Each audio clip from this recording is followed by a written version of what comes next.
C'est ta première Pride à Angers, qu'est-ce que ça te fait d'être ici? C'est pas ma première Pride à Angers, mais je suis contente d'être là. Et c'est important d'être là et d'être visible pour lutter contre l'homophobie et la transphobie. T'en es à combien de Pride? Là, c'est ma 4e, dont une que j'ai faite à l'étranger au Portugal. Du coup, moi, c'est ma 3e Pride à Angers et c'est la 2e Pride que j'anime. En fait, j'anime le Village des Fiertés. C'est vraiment une fierté de faire ça, de rendre à ma communauté tout ce que ma communauté m'a donné. Moi, je suis là pour présenter toutes les associations, organismes et organisations qui sont présentes sur le Village des Fiertés. Donc, c'est vraiment mon rôle. Je suis une drag présentatrice, donc vraiment, je ne pouvais pas rêver mieux comme lieu. Donc voilà pourquoi je suis là et aussi pour kiffer tous ensemble, on manifeste ensemble nos fiertés. Alors non, c'est pas ma première Pride, c'est ma 4e Pride et ma 4e Pride dans l'Orga. Eh bah écoute, on est là pour faire la fête en militant et militant en faisant la fête. Comme ça, on met les tenues outrancières pour être visible, mais les messages sont importants. Pride à Angers, ça me fait plaisir d'être là, d'assister à la Pride. Non, c'est pas ma première Pride. Je suis contente après un an sans être venue. Et donc l'année dernière tu l'avais fait à Angers? Non, j'avais fait que celle de 2024 et 2021 et 2023 et 2022. Depuis la première, je me dis que le temps passe, que j'étais beaucoup plus souple et beaucoup plus léger lors des premières Pride à Angers. Là, j'ai fait la première, le premier rassemblement à Angers, et, puisque je fais partie des premiers adhérents de Quasar à la création. Et je suis encore là, voilà, fidèle au poste, et je suis ravi de voir plein de jeunes, hétéros, LGBT+, qui sont là et qui reprennent le flambeau, ça fait plaisir. Alors c'est pas ma première Pride, c'est la 3e fois que je fais celle d'Angers et j'ai aussi fait 2 fois celle de Nantes et une fois celle de Clisson. Alors personnellement j'en ai déjà fait plusieurs, ça fait 3 ans il me semble que j'en fais plusieurs fois par an. Et moi c'est ma première. Déjà c'est la première fois que j'y vais et puis je me disais aussi ça pouvait être bien d'être avec des gens qui sont un peu comme nous, donc voilà. Penses-tu qu'en cours on t'explique assez bien ce que sont les LGBTI+? On nous en parle pas du tout. Déjà, je suis dans un établissement catholique et on nous en parle pas du tout. C'est un truc qui est pas représenté en fait. Et j'aurais aimé qu'il y ait plus de représentation queer ou LGBT. Et ce qui manque énormément, ce qui aurait été aussi très important de mettre parce qu'il y a beaucoup de transphobie, etc. dans mon collège. Du coup, c'est pas facile à vivre. Est-ce que tu as un souvenir fort d'une Pride précédente? Non, juste à part avoir revu une amie que j'avais pas vue depuis très longtemps, mais voilà. En fait, c'est ma toute première Pride qui me vient en tête. C'était à Rennes en 2020 ou 2019. J'étais vraiment le jeune gay twink que je pensais être. Et vraiment, j'étais en mode, oh mon Dieu, c'est tellement bien. Et il y a un moment fort qui m'a bien marqué, c'est quand il y a eu un énorme drapeau, au moins de 10 mètres de long, que tout le monde l'a pris.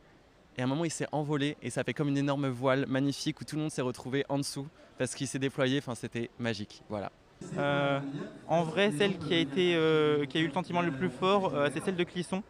Parce qu'en fait, elle était un peu décalée par rapport aux autres Pride et ça avait eu lieu juste après le suicide d'une enseignante lesbienne. Et du coup, on a pu en parler à ce moment-là. Par rapport aux autres Pride qui, du coup, vu qu'elles sont tous à peu près au même moment, il n'y a pas forcément beaucoup de sujets différents qui peuvent être discutés, des sujets nouveaux. Et du coup, à la limite, ça serait peut-être bien si on peut répartir un peu plus les Pride sur la durée. Comme ça, il y aurait peut-être plus de sujets qui seraient remontés sur d'autres Pride. Entre autres. Pour toi, la Pride, c'est la fête, la lutte ou les deux? C'est les deux, parce que c'est important de fêter les droits qu'on a déjà acquis, mais de se battre pour ceux qu'on n'a pas encore. Ah, les deux. Comme je viens de dire, on fait la fête en militant et on milite en faisant la fête. C'est la base. Les deux, la fête en même temps et en même temps on lutte pour la liberté en fait. Ouais, et puis, disons, pour moi en fait, en tant que noir, chez nous en Afrique, c'est vraiment interdit. Donc venir ici et puis vivre ça en fait, voir tout le monde de ma communauté, ça fait vraiment plaisir. Les deux. Surtout la lutte. Mais maintenant il y a aussi un côté un peu festif, mais c'est surtout principalement pour la lutte qu'il y a besoin de la Pride. Les deux, c'est une lutte parce que c'est à la fois une fête parce que ça permet aussi de voir des gens, de prendre du bon temps entre nous, mais aussi de parler sérieusement dans les différents stands qu'il peut y avoir, associatifs comme syndicales, comme par exemple chez Quasar. de parler concrètement des problèmes qu'il peut y avoir et faire en sorte de lutter pour faire en sorte de les abattre. Et nous, au sein de la CGT, sans vouloir faire trop de propagande, on travaille là-dessus, notamment autour de la vie sexuelle et affective, et que c'est des choses auxquelles nous sommes, disons, alors, plus intersectionnels, mais je crois qu'il y a un autre terme pour dire faire en sorte que on fait tout au sein de la CGT pour faire convergence avec toutes les différentes luttes, qu'elles soient de classe, de genre et d'ethnie. C'est très important pour nous en tant que syndicalistes, et d'où le fait que la Pride c'est à la fois un moment pas de fierté, si c'est un moment de fierté, mais c'est un moment festif pour prendre du bon temps, mais aussi important de lutte parce que c'est politique. Tout est politique. J'avoue les deux. C'est d'abord la lutte et après la fête, ou la fête et après la lutte. Ça va ensemble. Ah, c'est les deux, hein. C'est la fête, c'est la lutte, c'est les deux. Parce que faut de la visibilité pour la lutte et après c'est la fête, comme ça on est tous ensemble. Oh, bah il faut que ça soit les deux. Mais moi, si je devais choisir, je dirais la lutte. C'est quoi être fier pour toi aujourd'hui? Être fier pour moi aujourd'hui, c'est pouvoir sortir comme ça dans la rue, sans prise de tête, sans se demander « Ah tiens, et si je mettais ça, plutôt ça, pour être mieux dans les conventions sociales ».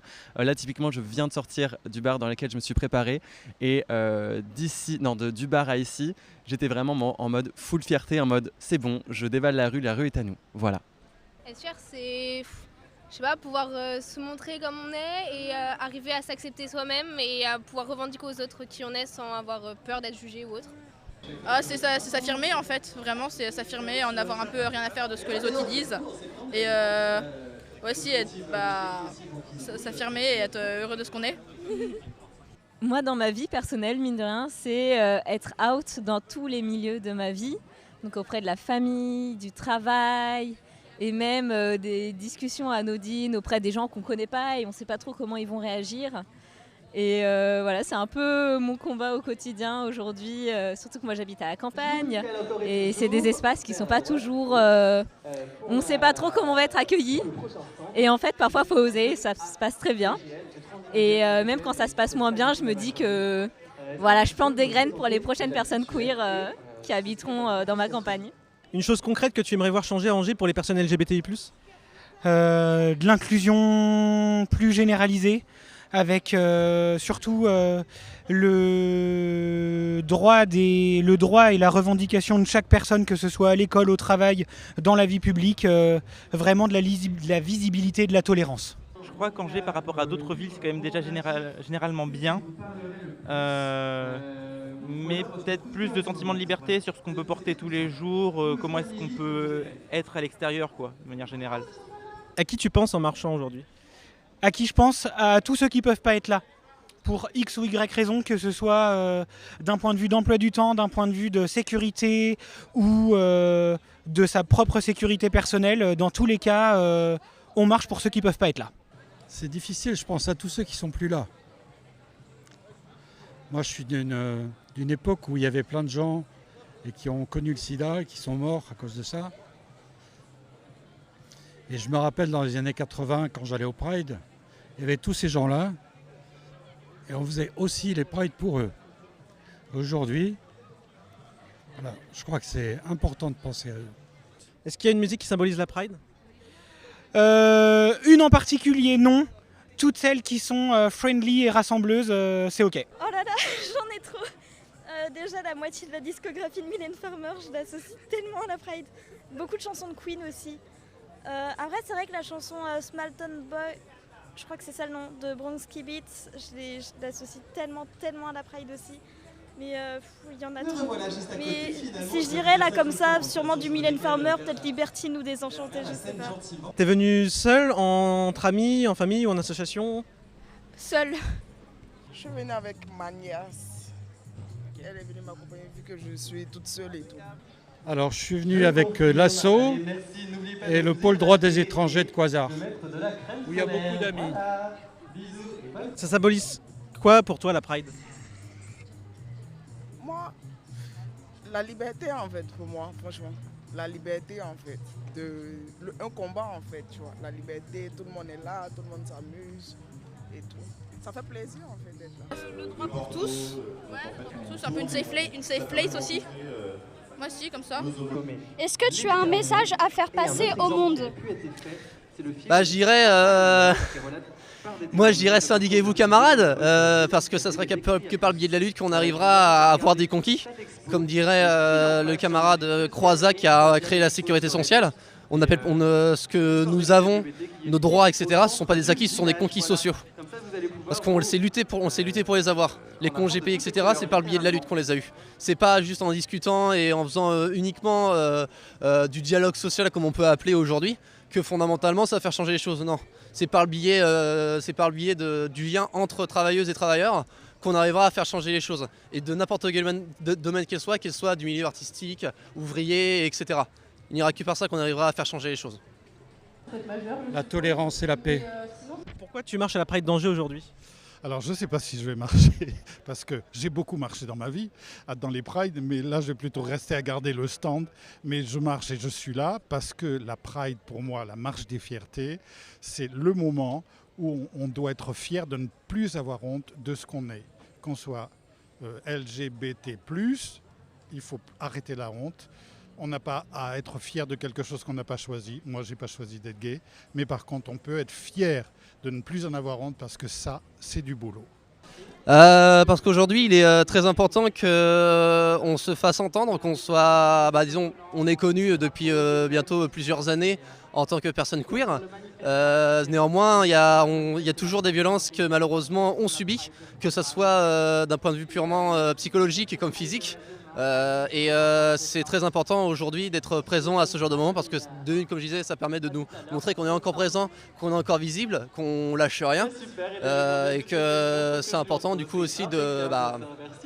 je paraphrase, mais je dirais de faire entendre notre voix. Ça revient un petit peu après ce que j'ai dit, mais voilà. Ton look du jour, il raconte quoi? Moi je suis Fury, donc c'est ce que j'apprécie, mais c'est aussi un peu mon personnage qui représente un peu mon identité. De comment j'aimerais me voir plus tard, ce que j'aimerais être ou ce que je suis. Mon look, un petit peu avec mes stickers, c'est du rouge, comme mon syndicat, je dirais. Mais disons que... il y a ce côté, disons, comme tu le disais, le côté festif. Faire en sorte que voilà, ce soit un moment de détente.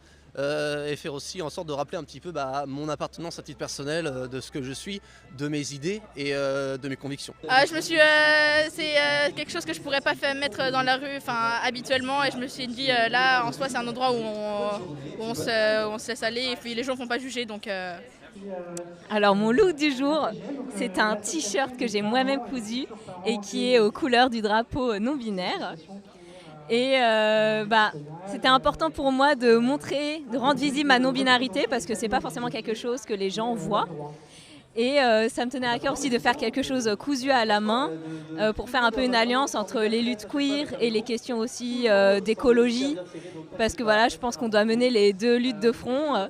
Parce que c'est bien d'avoir ces droits LGBT, mais si on crame tous à la fin du siècle, c'est pas cool. Et moi, ça m'intéresse pas de vivre jusqu'à la fin du siècle si jamais j'ai pas mes droits LGBT. Donc voilà, j'essaye de mener les deux. Que t'évoque le mois des fiertés? Pour moi, c'est quelque chose de nouveau parce que c'était avant que ce soit un mois, c'était une journée particulière. C'est bien que ça s'étende et que ça devienne plus large dans l'année. Termine la phrase. À Angers, la Pride, c'est magique, incroyable. Angers bébé! Iconique. C'est la fête. Important. C'est très coloré et très festif. Et en train de grandir, il fait chaud. C'est important, c'est la lutte et il faut que ça continue. C'est multicolore, c'est jeune. Ouais, Angela Pride, c'est toute l'année. Ne plus être seul. Voilà. Merci.